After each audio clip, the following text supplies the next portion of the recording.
There is an illusion that many people carry for their entire lives. They believe that if they live kindly, the world will be kind in return. They believe that if they harm no one will harm them. They believe that if they stay sincere long enough, others will cherish them. But reality doesn't operate on morality.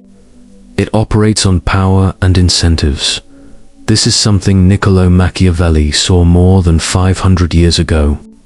He watched leaders fall not because they were bad, but because they were naive. They believed that kindness alone could protect them. But kindness doesn't create boundaries. And where there are no boundaries, power gets invaded. Think of someone who's always ready to help, always saying it's okay, always giving in. That at first, everyone loves them. But over time, something subtle happens. People begin to treat that gentleness as a given. No one asks, "Are you all right?" No one wonders, "Is this fair to you?" Because when you don't protect yourself, the world assumes you don't need protection. The greatest illusion of kind people is believing they're building safety. In reality, they're building accessibility. And in a competitive world, being accessible does not equal being respected. Here's the cold truth. People don't take advantage of you because they're evil. They take advantage because you allow it. A person who always says yes becomes the default option. A person who always stays quiet becomes the backdrop. A person who always endures becomes the surface others lean their weight on. And when that happens long enough, you stop being seen as someone with strength. You're seen as a resource. Machiavelli never said you must be cruel. He said that if you want to survive, you must understand human nature. People respond to structure. They respect limits. They're cautious around strength. When you're too gentle, you don't create stability. You create a power vacuum. And a vacuum always gets filled. Kindness isn't wrong. But kindness without protection destroys itself. You can be the kindest person in the room. But if you can't say no, if you can't set boundaries, if you can't show people that you have standards, then your kindness isn't a virtue. It's weakness wrapped in moral language. The problem isn't that you're good. The problem is believing that being good is enough. In the real world, goodness needs strength. Goodness needs discipline. Goodness needs the ability to make others think twice before crossing you. If not, you're not living morally. You're living vulnerably. And vulnerability, no matter how beautiful, cannot protect anyone.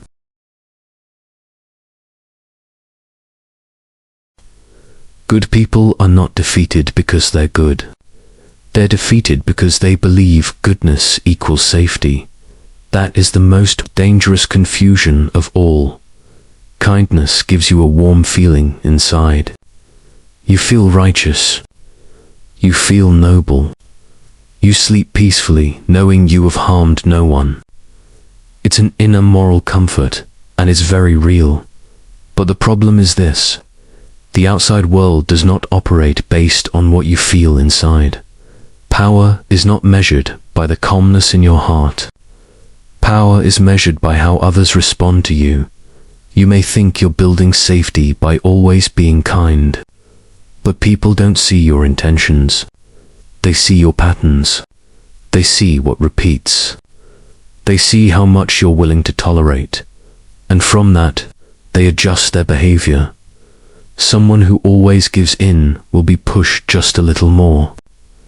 Someone who always stays silent will be spoken over just a little louder. Someone who always helps will be asked for just a little more. Not because they hate you, but because humans naturally expand toward the boundary that never pushes back. This is a basic psychological mechanism. When there is no limit, the brain assumes there is no risk. And when there is no risk, people stop being careful. You might be the kindest person in the room, but if you never disagree, never question, never refuse, eventually you will no longer be seen as a decision maker. You become support staff. Kindness does not create boundaries. Boundaries are created by the ability to say, "That's enough." And this is where many people get scared. They're afraid that setting limits will make others think they've changed. They're afraid of being judged as cold. They're afraid of losing the image of the good one. But here's the deep paradox. When you try to protect the image of being good at all costs, you lose respect, and eventually you lose that very image too. Because when people no longer see strength in you, they no longer see high value either. Kindness isn't wrong, but kindness without structure collapses under pressure. Picture a soft wall. You can lean on it at first, but when the pressure increases, it caves. And after it caves enough times, people stop trusting it altogether. Boundaries are the structure. A person with clear boundaries doesn't need to raise their voice. They don't need to threaten. They only need consistency. They don't say yes when they mean no. They don't nod just to keep the peace. They don't sacrifice their core time to avoid guilt. And strangely enough, those are the people who get the most respect, not because they're frightening, but because they create a space that cannot be trespassed. You see, power is not domination. Power is first the ability not to be manipulated, and someone who cannot say no can always be manipulated. This is the point Niccolo Machiavelli wanted to highlight when he examined human nature. He never rejected morality. He simply acknowledged that people respond to strength and clear structure far more than to pure kindness. A leader who relies only on affection will soon be overtaken by those who are pragmatic, not because he is gentle, but because he believes gentleness alone can maintain order. But order does not come from emotion. Order comes from boundaries. When you lack boundaries, you send an unintended message: I can handle more, and the world will always test exactly how much you can handle. Little by little, quietly, slowly, until you break. And when you finally grow tired, irritable, or withdrawn, people won't understand. They won't see the years you've been accommodating. They will only see your shift in behavior. And suddenly, you become the difficult one. That is the trap of the safety illusion. You think that being endlessly pleasant creates stability, but in reality, you're building a system held up by your own one-sided sacrifice. And any system built on unilateral sacrifice will eventually fail. Machiavelli never opposed morality. He opposed naivete. He understood that if you want to protect what is good, you must be strong enough to sustain it. If you want to help others, you must be steady enough not to be dragged down by them. Kindness is a virtue, but strength is the condition that allows that virtue to survive. And if you haven't learned how to combine the two, then maybe it's time to begin.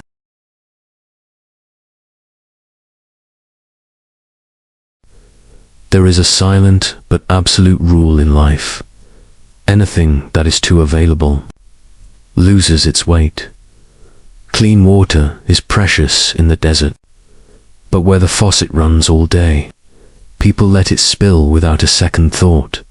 Your presence works the same way. When you're always there, you stop being an event. You become the background. When you always say yes, you stop being a choice. You become the default, and the default is never respected the way a privilege is. This isn't ingratitude. It's psychology. Human beings assign value based on scarcity. The mind automatically gives higher worth to what isn't easy to access. That's why people who are harder to reach are often treated with more respect than those who are always available. You can give endlessly, but if that giving has no boundary, it loses its shape. It blends into the air. It becomes invisible. The person who is always there when needed slowly becomes a given. The person who always replies immediately slowly becomes an obligation. The person who's always flexible slowly becomes the one expected to adjust. No one says this out loud. No one gathers in a room to vote on lowering your value. It just happens naturally when you're too available in power dynamics. Scarcity creates gravity. A leader may not speak often, but when they do, the room falls silent. Not because they shout, not because they threaten, but because they don't waste their words. Their silence gives weight to every sentence. On the other hand, someone who talks too much dilutes themselves. Their words lose strength simply because they show up too often. Presence works the same way. A person who shows up everywhere, joins every conversation, accepts every invitation, loses their aura over time. Not because they're less worthy, but because they don't create distance. Distance is not coldness. Distance is the space where your value can be felt. Think of light. In a dark room, a single beam draws your full attention. But if the lights are always on, you stop noticing them. They become the backdrop. Many kind people fall into this trap. They believe that the more they give, the more they show up, the more they help, the more secure their place becomes. But they forget that stability doesn't come from unconditional availability. It comes from controlled access. The more accessible you are gives, the less you're respected.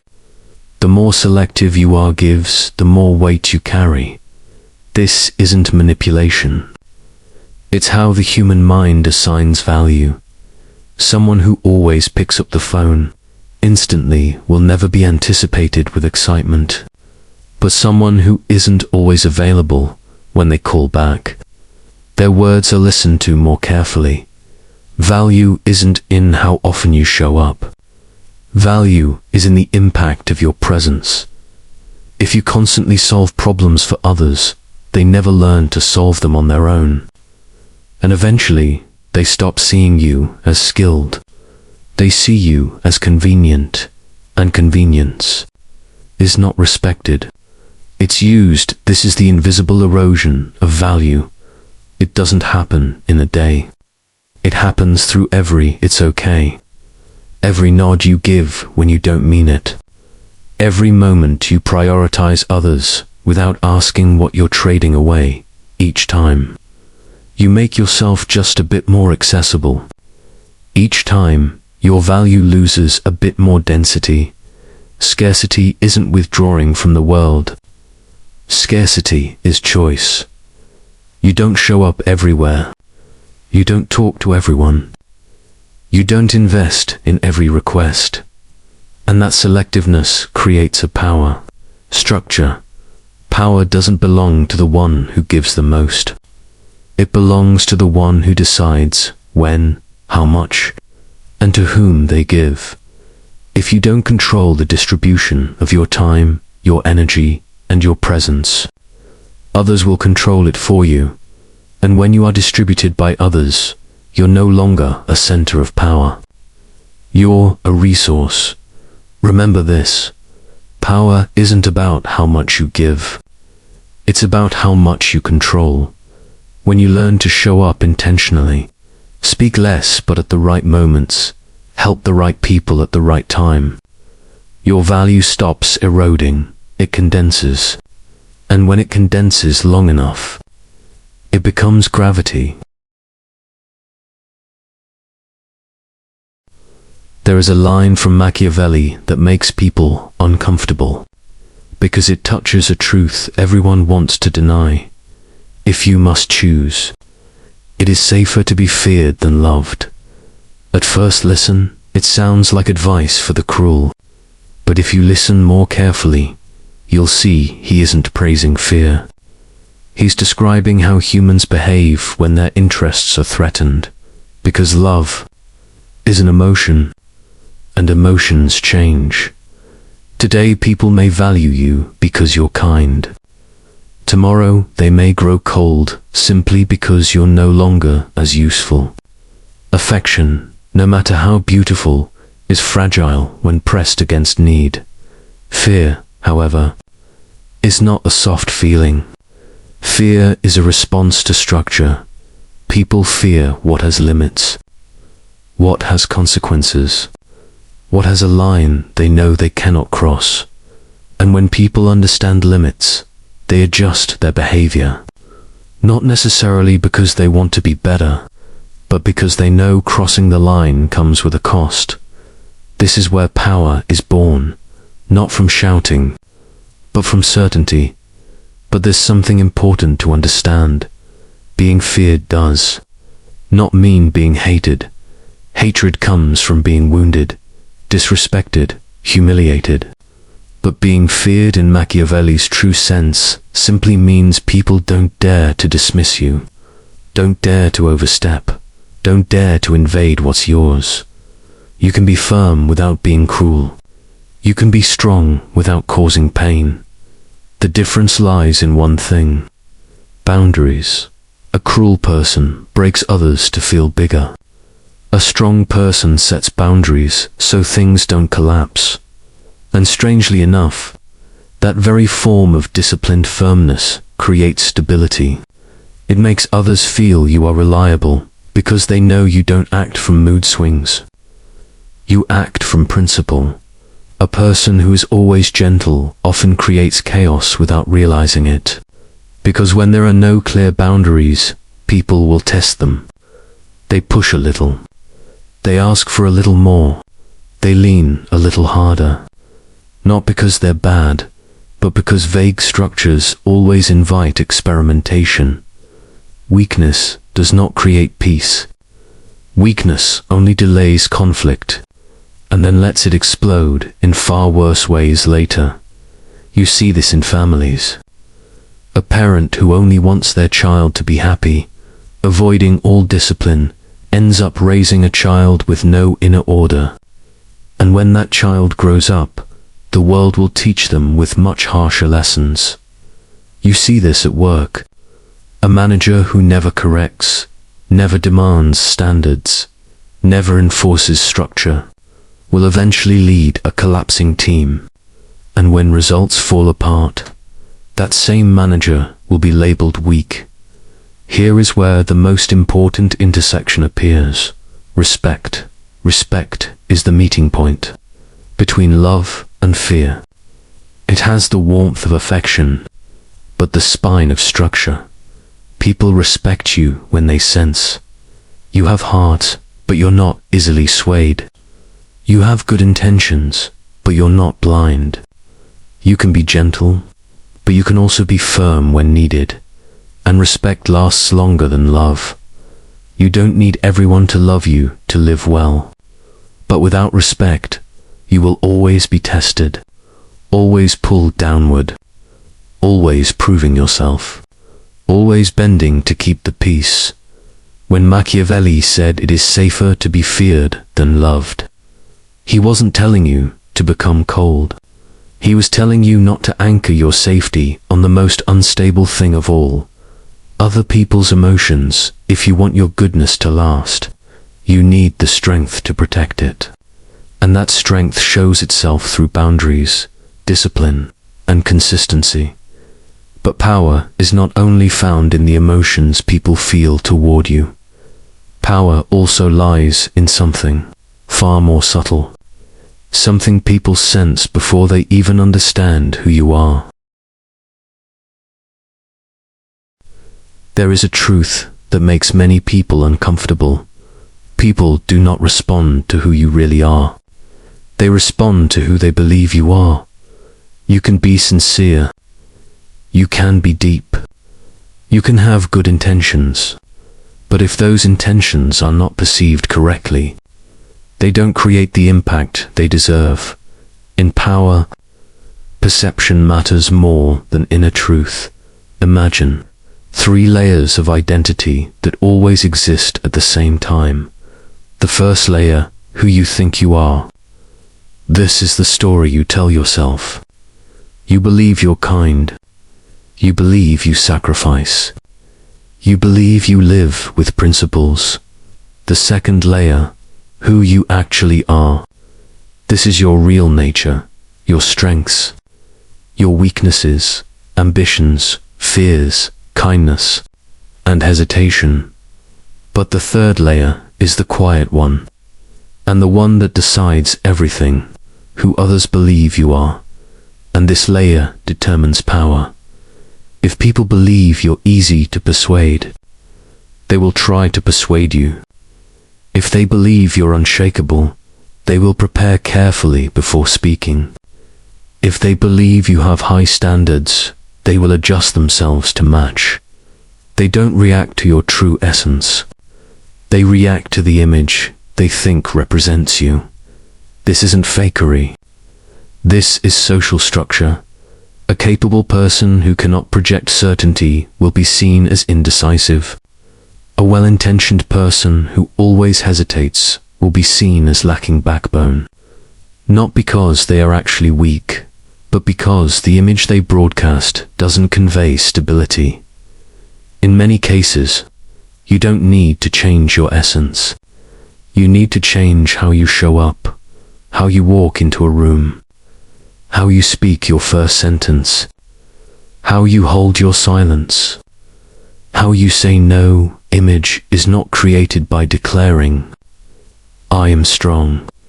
It is created by consistency, by speaking less but speaking clearly, by not rushing to explain yourself, by not trying to prove your goodness. Calmness creates a sense of control. Control creates a sense of power. Look at people who truly influence others. They don't need to say they're important. They don't need to advertise their sacrifices. They don't need to repeat how good they are. Their presence alone creates a pause in the room. That pause is image. An image is built from the smallest details. Do you react instantly when provoked? Do you rush to defend yourself when misunderstood? Do you try to please every pair of eyes in the room? Every reaction is strengthening or weakening that third layer. If you constantly seek approval, people will believe you need them. If you maintain independence in your demeanor, people will believe you have your own value. And once an image is formed, it develops momentum. People interpret your actions according to the image they already hold. If they believe you're strong, your silence is read as composure. If they believe you're weak, that same silence is read as fear. That is the power of perception. So, controlling your image isn't about building a false mask. It's about becoming aware of how you appear to others and aligning that appearance with your long-term goals. You don't have to become someone else. You only need to ensure that the version people see reflects the stability inside you. If you're kind but appear fragile, you will be tested. If you're kind and appear grounded, people will think twice before testing you. And when your image is strong enough, you don't have to force anyone to respect you. They adjust automatically. But there's one more thing. An image is only sustainable if it's backed by inner discipline. If your inner world is chaotic, sooner or later, the image will crack. A strong exterior cannot hide a lack of self-control for long. So, after understanding image, the next question is not, how do I look stronger? The real question is, how do I build enough internal discipline so that the strength people see is not just a coat of paint? Because image may open the door, but only discipline keeps power alive. If image is the outer shell of power, then discipline is the spine that holds it up. Machiavelli called it virtue, not just virtue, but inner strength. The ability to govern yourself, a force that doesn't need to be loud to be present. A person with good intentions but no discipline cannot sustain power. A person with kindness but no boundaries will erase themselves from the center. Because power doesn't only come from how others see you, it comes from how well you command yourself. The undisciplined say yes from emotion. The disciplined say yes from principle. And between those two lives, the difference between being carried by life and leading it, saying no, is not a defensive act. It is an act of constructing power. When you say no to what doesn't fit, you assert your standards. When you decline a request at the wrong time, you protect your resources. When you refuse to participate in every argument, you conserve your energy for what truly matters. Each time you do that, you reinforce a message. My time has value. My focus is finite. My presence is not a default setting. On the other hand, those without boundaries erode themselves without noticing. They answer every message. They join every conversation. They explain every misunderstanding. They prove themselves to every pair of watching eyes. The result isn't long-term affection. The result is exhaustion. A leader doesn't reply to every message instantly. Not because they're cold, but because they know that if they allow themselves to be pulled by every demand, they won't have enough clarity left to make the big decisions. A strong person doesn't react to every provocation. They don't need to respond to each jab. They don't need to win every argument, because they understand that constant reaction is a sign of being controlled. Discipline is not the art of controlling others. Discipline is the art of not letting others control you. Cutting away what isn't necessary is self-protection. You don't need to chase every opportunity. You don't need to maintain every relationship. You don't need to keep promises that drag you away from your main path. Many people fear that being selective will make them misunderstood. But the truth is, those who are not selective will be swept away. Discipline creates a center of gravity. It keeps you from tilting too far, not too soft, not too rigid, not too accommodating, not too detached, and most importantly, discipline protects your kindness. With boundaries, your kindness is no longer a reflex, it becomes a choice. With principles, your help is no longer a habit, it becomes a deliberate investment. That difference completely changes your position. The undisciplined are good to everyone, and eventually fail to be good to themselves. The disciplined choose where to invest, and because of that, their kindness carries weight. Vertec is not blind hardness. It is the ability to stay aligned even when emotions pull you left and pressure drags you right. It is the ability to stay silent when you're angry, to refuse when guilt tries to soften you, to not promise when you haven't considered the cost. It sounds small, but power is built from small choices, repeated many times. And when discipline grows deep enough, you are no longer driven by the need to be liked. You no longer fear disappointing others. You know where you're going, and you understand the price of drifting off course. Kindness protected by discipline does not weaken you. It makes you trustworthy, but there is a deeper layer still. Discipline helps you survive. Image helps you be seen. But legacy requires something else, because history does not remember the gentle. History remembers those who build structure. There is a truth very few people dare to face. Legacy is not built on pleasantness. You can be the kindest person in a group. You can make everyone comfortable. You can avoid every conflict. But if your life drifts by inside that softness, you will leave behind no structure, and without structure, there is no legacy. Legacy always requires friction. Any real change creates discomfort. When you raise standards, someone will feel threatened.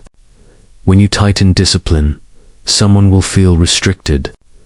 When you say no to the familiar to build something better, someone will be unhappy. But it is precisely at those points of tension that a new order is formed.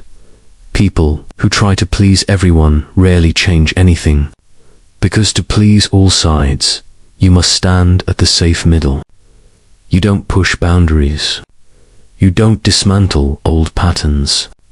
You simply maintain what already exists, and the status quo rarely produces progress.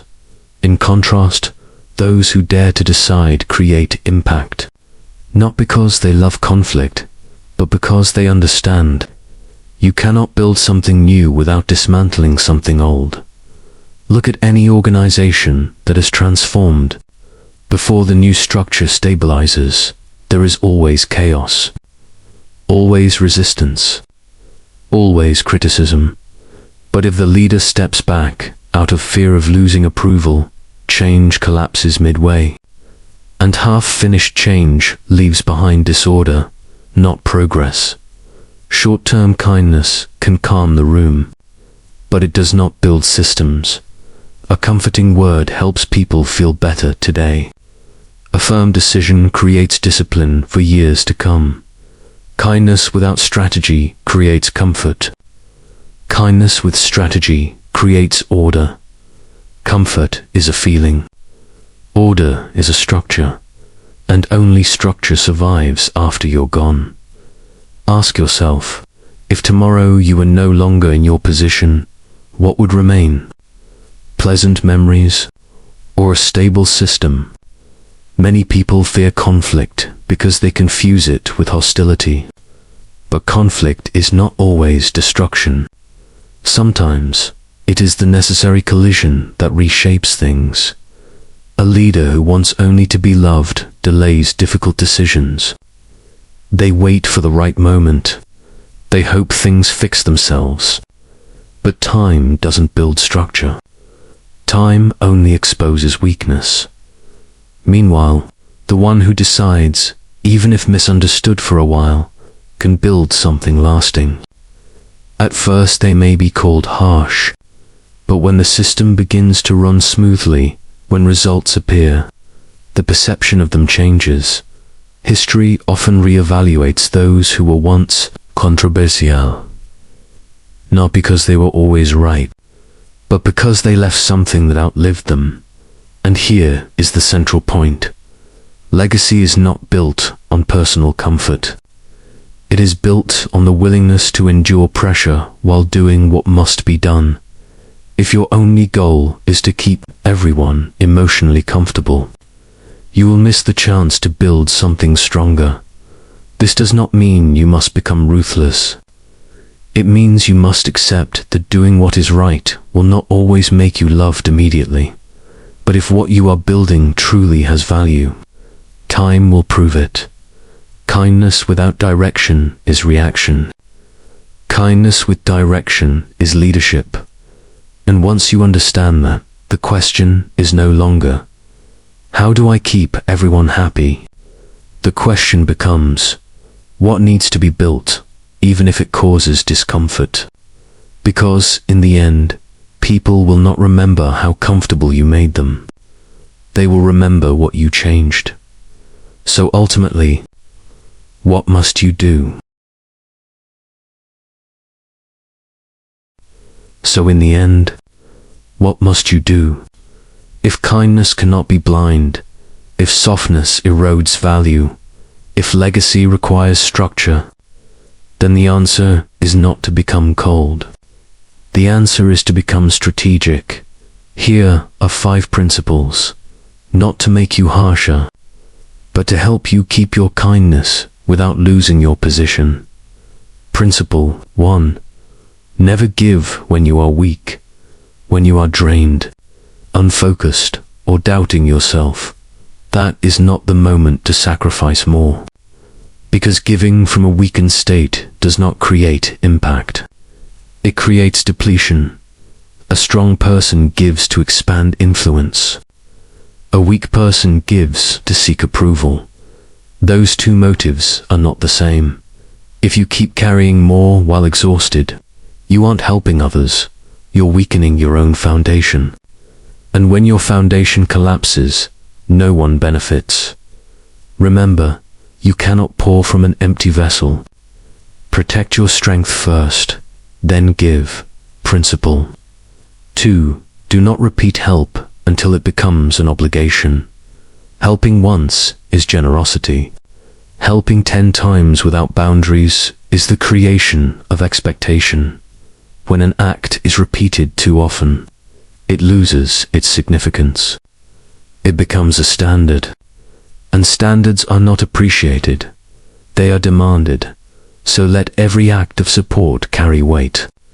Do not let it turn into a routine others take for granted. The space between two acts of help is where value regenerates. Principle 3. Do not help those who refuse responsibility. This is the hardest one. Some people truly need support to stand, but others rely on your kindness to avoid growing up. If you constantly fix their problems, you are reinforcing their dependency, and dependency never creates strength. Real help is not doing the work for them. Real help is giving them tools, and letting them use those tools themselves. If someone is unwilling to take responsibility for their actions, your help only prolongs their weakness. Principle 4. Always maintain a minimal power distance. This doesn't mean being distant. It means holding your boundaries. When you dissolve into every relationship, you lose your anchor. When you try to be just like everyone, you lose your center.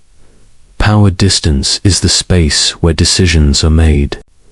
If you let that space disappear, you get pulled into collective emotion instead of leading it. A leader can be warm, but not dissolved. A strong person can be open, but not defined by others. That distance protects independence, and independence is the prerequisite of power. Principle 5. Invest only where long-term influence can grow. Time is not. Energy is finite. If you scatter them across every invitation, every request, every short-term opportunity, you won't have enough depth left to build anything lasting. Ask yourself, does this build any structure? Does it create impact beyond the moment? If the answer is no, you're not investing. You're draining. Strategic kindness does not ask, can I help? It asks, what will this help lead to? When you apply these 5 principles, you do not become cold. You become substantial. You don't stop giving. You give at the right time. You don't stop being kind. You're kind with discernment. You don't reject people. You reject wastefulness. And when kindness is placed inside a structure like this, it no longer weakens you. It becomes a tool. It becomes leverage. It becomes a foundation for building something bigger than yourself. At that point, you no longer ask, how do I get people to love me? You start asking, what is worthy of my energy? And that question changes the entire trajectory of your life. And now, stop for a moment. Don't think about others. Don't think about perception. Think only about yourself. Do you want to be loved? Or do you want to be remembered? Being loved is warm. It's pleasant. It makes you feel like you belong somewhere. But affection changes with circumstance. When you no longer meet someone's needs, when you're no longer convenient, that affection can fade. Being remembered is something else entirely. People don't remember you because you always said yes. They remember you because you set a standard, because you changed something, because you held a principle steady when everyone else wavered. Do you want to be called good, or do you want to be strong enough to protect what is good? So many people choose to appear gentle. They avoid conflict. They avoid difficult decisions. They stay silent when they should speak. And they convince themselves that this is kindness. But if goodness is being violated right in front of you, and you are not strong enough to defend it, what is the meaning of that kindness? Strength does not corrupt you. Strength gives you choice. When you are strong, you can be soft. When you are strong, you can forgive. When you are strong, you can yield. But when you are weak, every act of yielding is merely helplessness with a prettier name. The defining moment is not when you decide to become harsh. The defining moment is when you decide to stop trading your strength for comfort. You can continue living as someone loved for a fleeting moment, or you can become someone remembered for a long time. The question is not whether you are good. The question is, are you strong enough to make your goodness carry weight? We've walked through a journey that wasn't comfortable. We peeled back an illusion, the illusion that being good is enough. We saw how value erodes when boundaries are absent. We learned that being loved is not the same as being respected. And that legacy is never built through pleasantness. But before we close, let's make one thing absolutely clear. Kindness is not the problem. Kindness is not weak. Kindness is not inherently naive. Kindness is not something you must abandon. What destroys you is not kindness. What destroys you is uncontrolled kindness. When you give without calculation, when you agree without thinking, when you sacrifice without limits, in those moments, kindness stops being a virtue. It becomes self-erosion, and then you begin to feel tired, bitter, disappointed in people, not because they changed, but because you gave more than you could sustain. Power does not oppose morality. Power protects. Morality, when you are strong, you can choose to be kind without fear of being crushed. When you have structure, you can give without losing yourself. When you have backbone, you can stand under pressure and still keep your core values intact. Maturity is not becoming cold. Maturity is understanding that softness needs a skeleton. You don't need to become a wolf, but you cannot remain a sheep. Become the shepherd, the one strong enough to protect, the one clear-eyed enough to know when to open the heart, and when to hold the boundary. If you choose growth over comfort, if you choose strength over temporary approval, then continue this journey with me. Because kindness, when sharpened by strategy and discipline, does not make you weaker. It makes you irreplaceable.